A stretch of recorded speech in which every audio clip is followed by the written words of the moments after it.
This GSI Football Spotlight brought to you by Uncle D's Sports Bar and Grill. Uncle D's, it's where your friends are. Sausage and egg and cheese casserole. Early morning eggs for a tailgate. Early game for Western. The Griffons taking on Langston University out of Oklahoma. The Lions, a 2-0 NAIA team, but with 2 wins over NCAA teams, the Griffons would not be number 3. First quarter, Isaac Collins blocks the punt, takes it down to the 7-yard line, and that's an easy setup for the offense. Very next play, Michael Hill takes the handoff and finishes the job. A 7-yard touchdown run. Griffs up 7-0 after 4 minutes.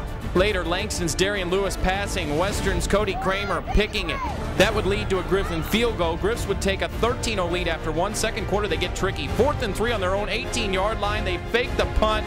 Reggie Jordan is going to run for a while. 57 yards. That would lead to another Griffin field goal just before the half. Langston trying to move the ball. The pass is tipped and picked off by Shane Simpson. He is off to the races, going toward the end zone, but he steps out of bounds at the 5-yard line. Now, Western was having troubles finding the end zone from the red zone, but Taylor Anderson did his job, filling in for the injured Greg Zerline. His 4th field goal of the first half. He was 4 for 4 on the day. Griffs take a 19-0 lead to halftime. Third quarter, offense finally finds its touchdown groove. Travis Partridge, short pass to Hill, who gets in the end zone. It's now 26-0. Next possession, Partridge hits Terrell Downing, who hits 5th gear. A 53-yard touchdown. The Griffons scored TDs on 3 straight possessions and put this out of reach. They could have scored just 1 point in one.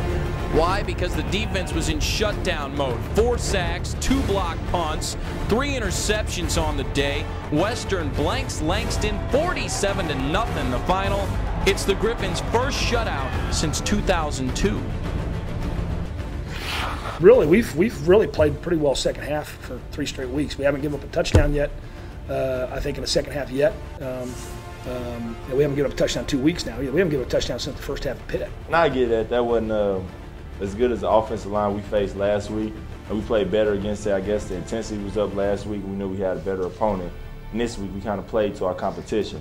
Second half, after talking to us, we picked it up. Special teams is big. Last 2 weeks we haven't played too well in special teams, but I think this time we did pick it up. We did some good things. We covered pretty good. Could have been a little bit better as far as kickoff goes, but it was definitely gave us some momentum. Red zone, we got to get better.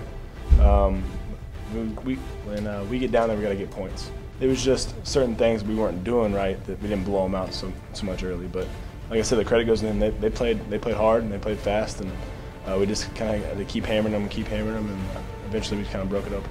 It's hard to play a game like that, really. It was.